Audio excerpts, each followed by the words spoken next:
Hello and welcome to BYJU'S Exam Prep IAS.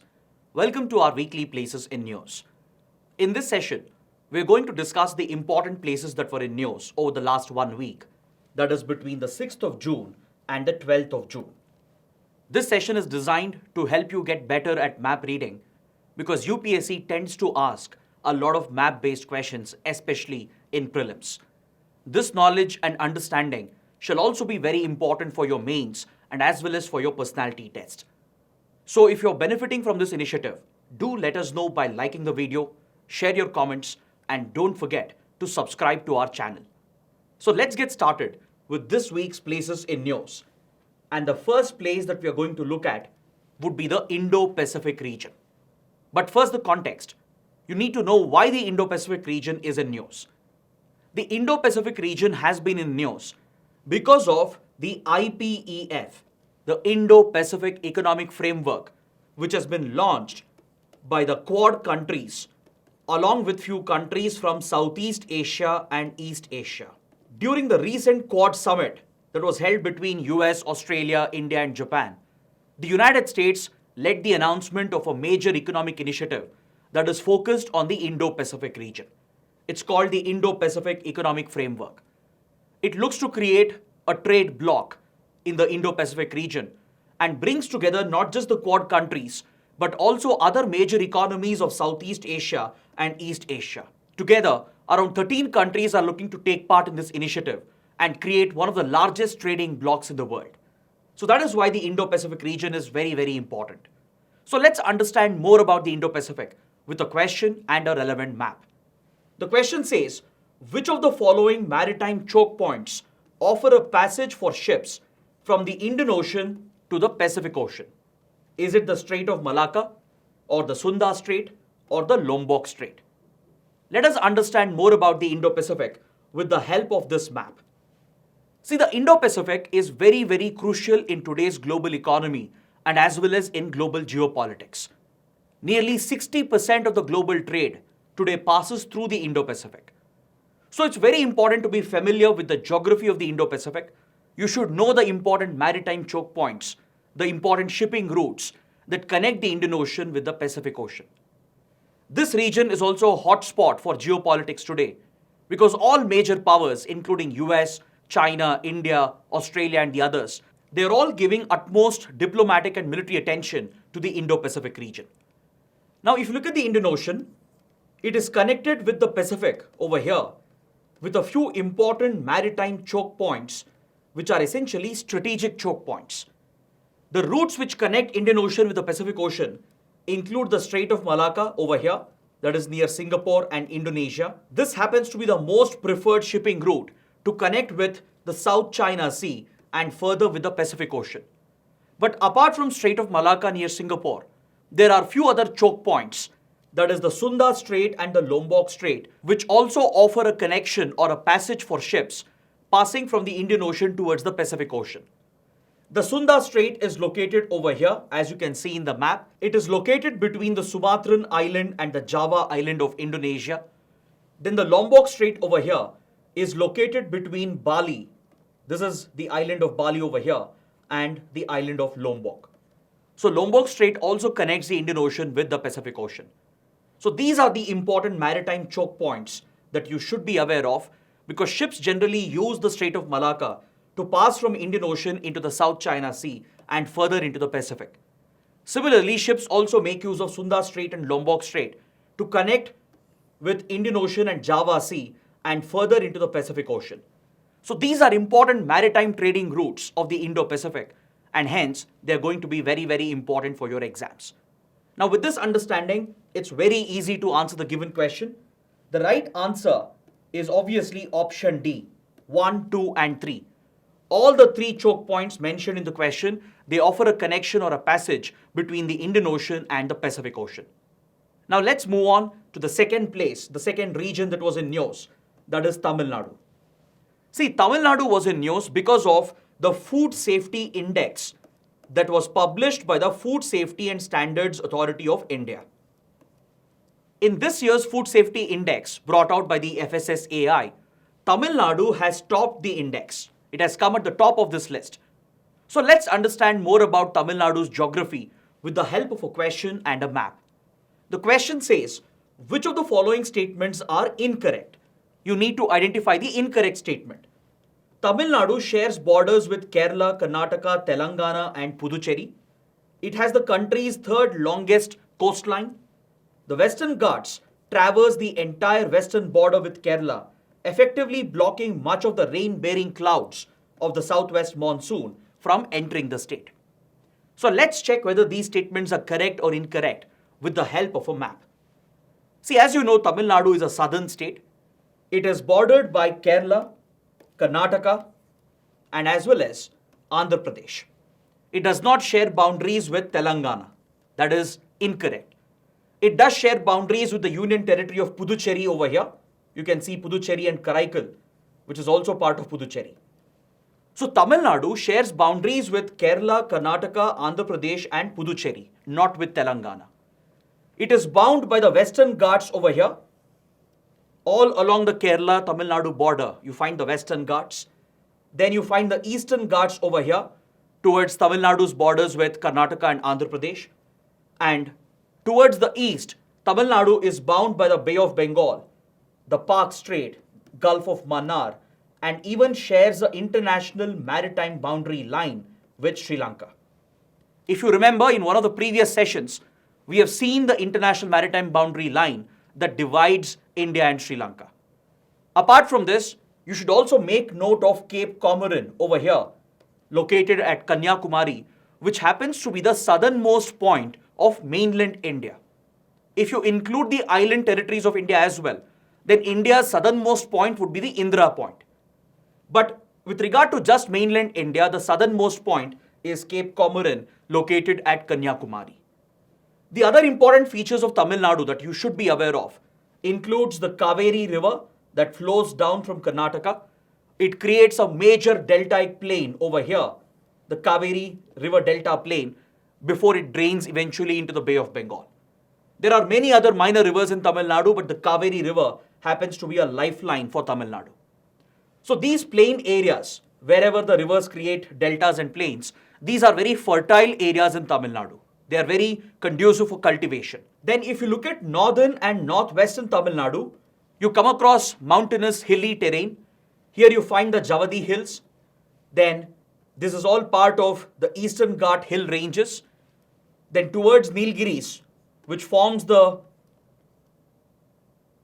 confluence point between Western Ghats and Eastern Ghats, you find hilly mountainous terrain in Tamil Nadu. But as the Western Ghats stretch all the way from Nilgiris down till Agastyamalai over here, and since the entire Kerala-Tamil Nadu border is traversed by the Western Ghat mountain ranges, the rain shadow areas located over here in Tamil Nadu, they don't receive sufficient rainfall during the monsoon season. Why? Because the Western Ghat mountain ranges present along the Kerala-Tamil Nadu border, they effectively block the rain-bearing clouds from passing over. They prevent the monsoon winds from bringing rain to these areas of Tamil Nadu, and as a result, some of these areas you see over here, they happen to be semi-arid and arid regions. They do, however, receive rainfall during the northeast monsoon or the retreating monsoon that comes a few months later. So with this, we can easily answer the given question. The first statement is definitely incorrect. Why? Because Tamil Nadu does not share borders with Telangana. It shares borders with Andhra Pradesh and Kerala, Karnataka and Puducherry. Now you need to note that the second statement is correct. Tamil Nadu has the third longest coastline in India. It shares a 906 kilometer coastline with the Bay of Bengal, and this happens to be the third longest coastline in India. Now I want you to take up an exercise. Take up an exercise and read about the coastal states of India and identify the states which have the longest and the second longest coastlines. Identify those states and post them in the comment section below. For now, please note that the second statement is correct because Tamil Nadu has the third longest coastline. Then coming to third statement, the third statement is also absolutely correct. As we understood, the Western Ghats that traverse the entire stretch of the Kerala-Tamil Nadu border, they block the monsoon rains. They create a rain shadow area, one only. Now let's move on to the third place that was in news. We are going to look at a Southeast Asian country. We're going to take a look at the Southeast Asia region, and specifically we'll look at a Southeast Asian country which was in news. This country was in news because India and this Southeast Asian country, they have signed an important agreement last week. They have signed a logistics exchange agreement.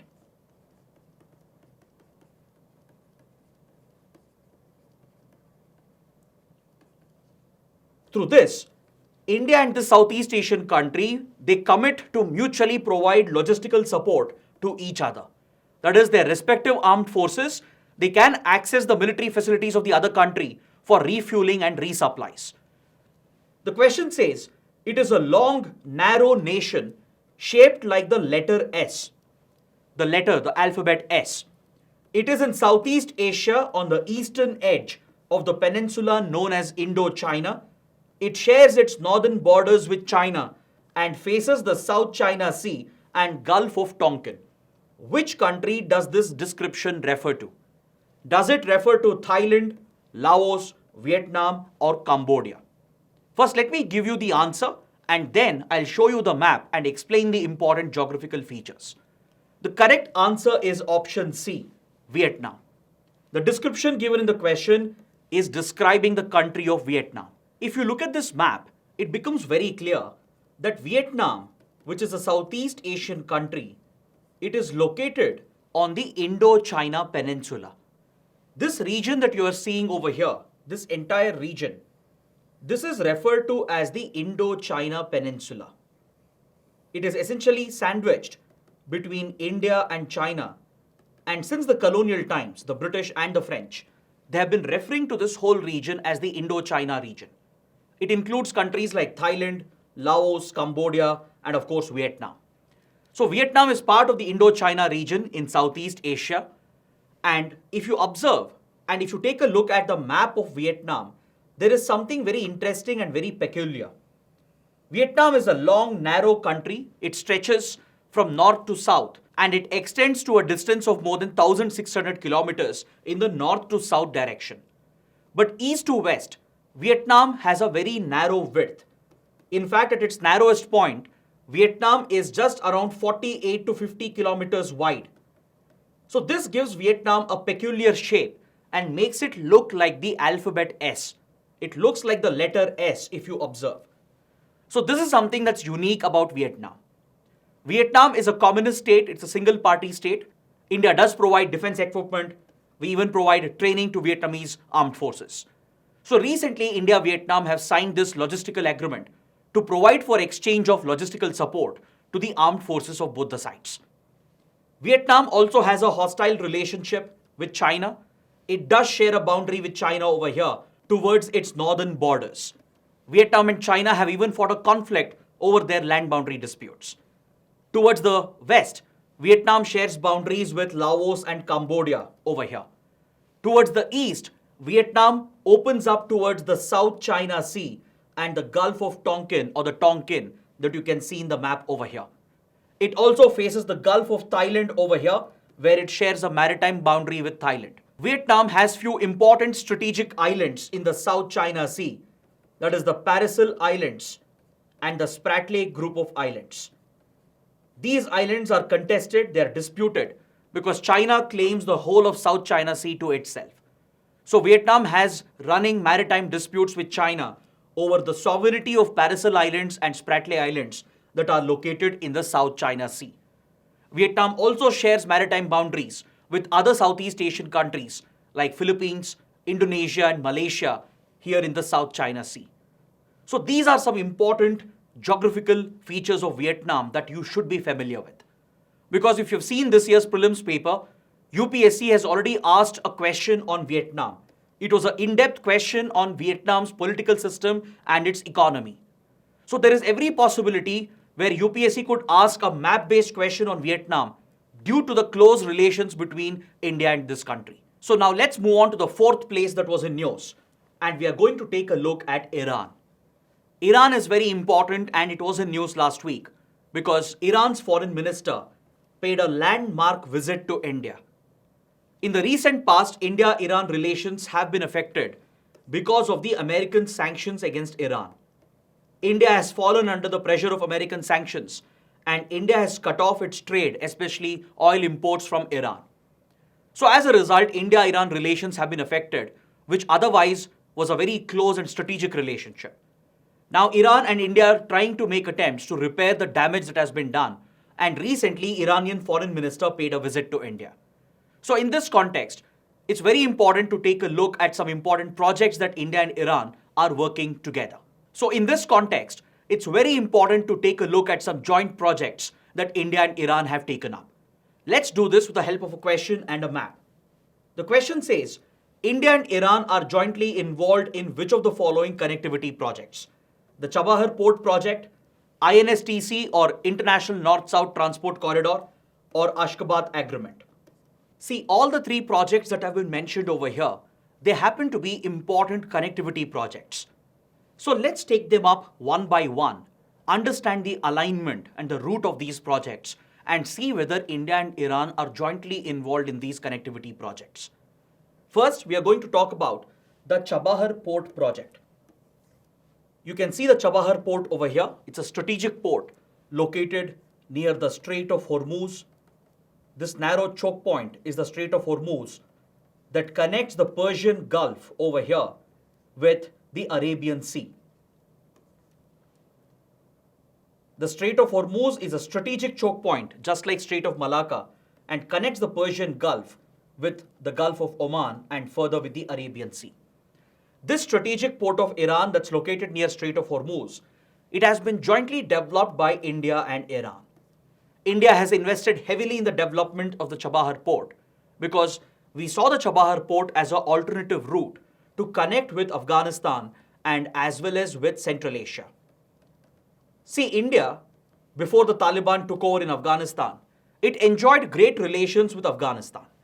We've always had good relations with Central Asian countries. And both Central Asia and Afghanistan, they are blessed with natural resources. But unfortunately, India has never been able to tap the resources of Afghanistan and Central Asia because we never had direct land access to Afghanistan and Central Asia. Because Pakistan over here would never give India the transit access that was required. And even though on paper, we share a small boundary here with Afghanistan, in reality, this land boundary between India and Afghanistan does not exist because these areas have been occupied. They have been illegally occupied by Pakistan. So India was trying for alternative access, alternative routes to connect with Afghanistan and Central Asia. And this happened through the Chabahar Port project in which India invested. This is a joint connectivity project that India and Iran have worked on. In Afghanistan, when we had a friendly government before the Taliban took over last year, India had taken up many construction projects. India had built a strategic road in Afghanistan connecting Zaranj with Delaram that you can see in the map over here. This strategic road was built by India. This road comes very close to the Iranian border, that is close to Zahedan, which is an Iranian town located on the borders of Iran and Afghanistan. So India's plans with Iran was to build a road and railway line from Chabahar Port to Zahedan so that we can connect this route with the Indian-built highway in Afghanistan connecting Zaranj and Delaram. So from here, India could reach Afghanistan and as well as into Central Asia. And these projects run the risk of losing out as a result of the volatile political situation in Afghanistan. But due to the recent disruption in India-Iran relations, Iran actually kept India out of this project for building the Chabahar railway line to connect the Chabahar port with Zahedan. India-Iran relations took a hit because of the American sanctions and India fell under the pressure of American sanctions. So that is why all these connectivity projects are very, very important. But one thing is very clear, that Chabahar Port project, which has been referred to in the question, is indeed a joint project between India and Iran. The next project mentioned in the question is INSTC project, International North-South Transport Corridor. This again is a joint project involving India, Iran, and as well as Azerbaijan over here and Russia.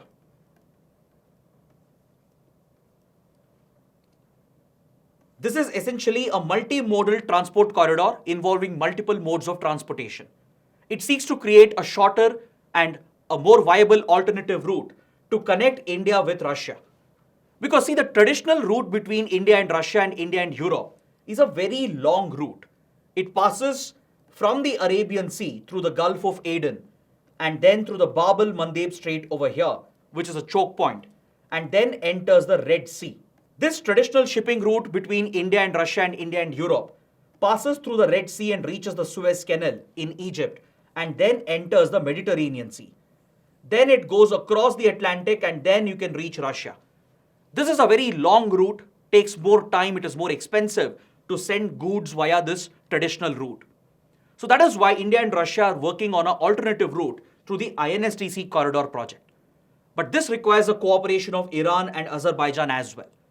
Under the INSTC project, the idea is to ship goods from India to the strategic Iranian port of Bandar Abbas, located next to the Chabahar port. From here, the goods can be taken through road rail network of Iran to reach the Caspian Sea that you're seeing in the map over here. This white water body you see over here is the Caspian Sea. On the Caspian Sea, inland navigation has already been set up by Azerbaijan and as well as by Russia. So goods can easily reach Azerbaijan and as well as Russia, and further it can be taken into Eastern Europe as well. So this is a joint project involving India and Iran. Then the last one, the Ashgabat Agreement. The Ashgabat Agreement also includes India and Iran. What is the Ashgabat Agreement? It is a multimodal transport agreement that was signed in the year 2011 between few Central Asian countries and West Asian countries. The idea is to connect the resource-rich Central Asia with the Persian Gulf. This idea was first proposed by Iran, Qatar, then Oman, and as well as by Central Asian countries such as Turkmenistan and Uzbekistan. These were the 5 countries which initially came up with the plan to create a multimodal transport corridor to connect the resource-rich regions of Central Asia and West Asia. But later, Qatar quit the arrangement. Qatar withdrew from the Ashgabat Agreement. But after Qatar withdrew, Kazakhstan joined the Ashgabat Agreement, and this transport agreement seeks to connect the Central Asian countries of Kazakhstan, Turkmenistan and Uzbekistan with West Asian countries such as Iran and Oman. Recently, Pakistan was also admitted into the Ashgabat Agreement in 2016, and India also has been formally admitted into the Ashgabat Agreement in 2018. So as a result, India and Iran are jointly involved in the Ashgabat Agreement project. So now if you go back to the question, you can see that all the 3 projects mentioned over here, they happen to be joint projects involving India and Iran. So all the 3 are correct, and hence option D is the right answer. Now coming to the last place that was in news, we are going to take a look at the Manas National Park. The Manas National Park was in news last week because of the rhino reintroduction program, which has become a success at the Manas National Park, which is located in the state of Assam. As you know, Assam is a major habitat for the one-horned rhinoceros, and it has protected areas such as the Kaziranga National Park, the Manas National Park and the others, which are preferred habitats for the rhinoceros.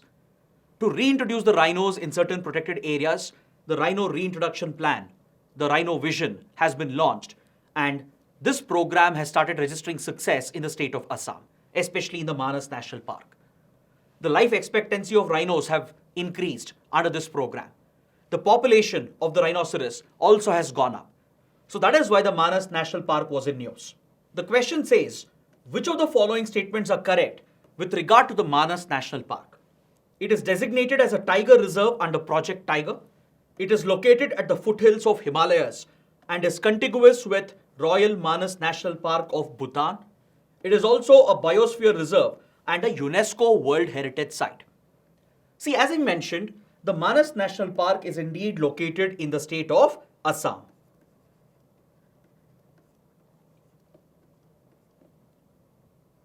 It is located over here at the foothills of the Himalayan mountains, and it is contiguous with the Royal Manas National Park of Bhutan. The Manas National Park and Sanctuary that you see over here in the map, it's a very, very important protected area. It's a major habitat not just for the rhinos, but also for tigers and elephants. It is a tiger reserve under Project Tiger. It is also an elephant reserve. And you should also note that the Manas National Park has also been designated as a biosphere reserve, and it is also recognized as a UNESCO World Heritage Site. So these are some important features about the Manas National Park. The other important protected areas of Assam include the Orong National Park, Kaziranga National Park, Dibru-Saikhowa National Park. You can see all of them in the map, and you have to be familiar with their locations. They are all located in and around the Brahmaputra River and the Brahmaputra River Valley. So now if you go back to the question, you can easily answer the question. All the three statements are correct, and hence option D is the right answer. 1, 2 and 3, all the statements are correct. So this concludes our discussion regarding the important places that were in news over the last 1 week. So if you're finding this initiative to be helpful, if you're improving map reading skills by watching these videos, do let us know by liking the video, share your comments, and don't forget to subscribe to our channel. Thanks for watching.